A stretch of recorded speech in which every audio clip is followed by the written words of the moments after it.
Hello everyone, welcome to your weekly tech update, the show that explores the newest, coolest, and most mind-boggling side of tech available on the interwebs. I am your tech guru, Ray McNeil. Coming up on the program today, a drone dives up to 574 feet underwater. A space hotel with artificial gravity will be in orbit by 2025. Happening in this week's What The, we have 3 stories, including what happens when you put cheese in a chocolate fountain. And we'll wrap up the program with this week's Moment of Joy. All that and a whole lot more coming up on today's edition of your weekly tech update. Next.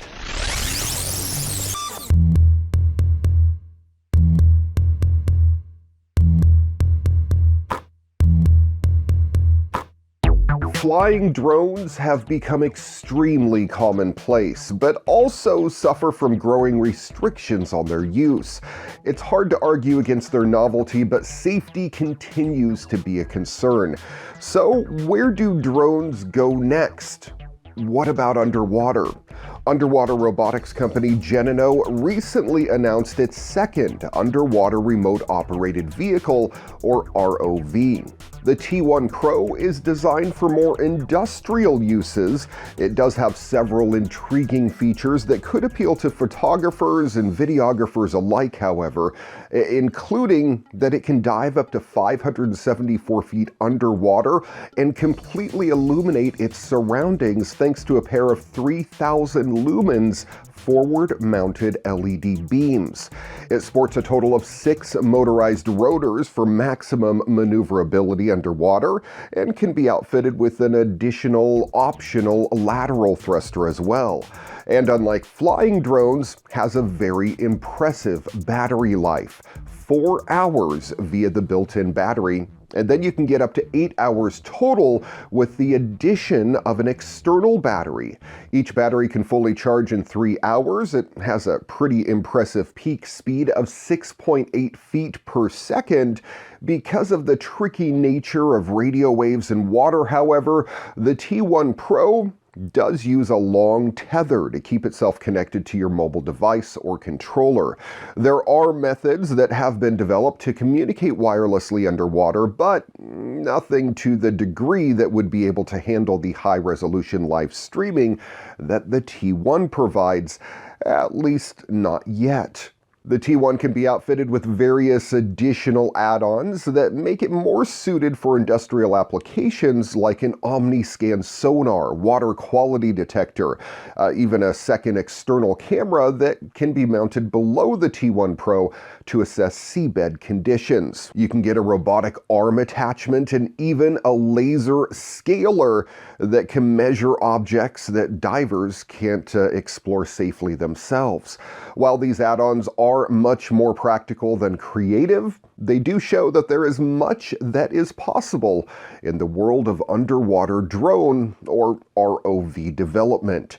The T1 Pro is likely out of reach for most general consumers given its $3,000 price tag and of course limited photo video capture capabilities, but what it can do does make you wonder what the next big leap for drones and robotics in photography will be. Considering the explosion of beautiful aerial images that have flooded the market since the widespread availability of drones, imagine what creators will discover under the sea, the largest unexplored landscape on Earth. If a company developed a drone like the T1 Pro, but with more expansive features like a DSLR mirrorless camera, that would be a product that creative professionals might get behind. In late October, Harley-Davidson showed off the Serial 1. It's its first e-bike that was set to arrive in March of 2021. It was an intriguing look, but a bit light on details. However, recently the company revealed all 4 Serial 1 models and opened them up for pre-order. The 4 models are named Mosh, Rush, Step Through, Rush, and Rush Speed. Mosh is the least expensive model, but it's still a major investment at $3,400. That bike comes in 4 different frame sizes, including a 529 watt-hour removable battery and it maxes out at about 20 miles an hour in assisted mode. The battery takes about 4.8 hours to charge and should get you between 35 and 105 miles depending on what mode you use and of course what terrain you're on. Stepping up to the various Rush models will cost you at least $4,400. The Rush step-through model has the same battery, single-speed drivetrain, and top speed as the Mosh, but the step-through design means that the bike's frame doesn't have the standard top crossbar. It also adds a 1.5-inch LED screen, so you can see your ride mode, speed, odometer, battery level, and headlight status. The screen is available on all of the Serial 1 bikes except for the Mosh. The premium Rush and Rush Speed models are essentially identical to each other, except for one key difference. The Speed model hits a top speed of 28 miles an hour compared to the 20 miles per hour on the standard bikes.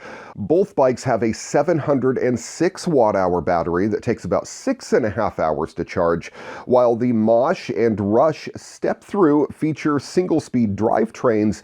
The Rush and Rush Speed have the Involo automatic shifting system that works as a continuous variable transmission. Between this and the Gates carbon fiber drive belt, these two models should require less maintenance.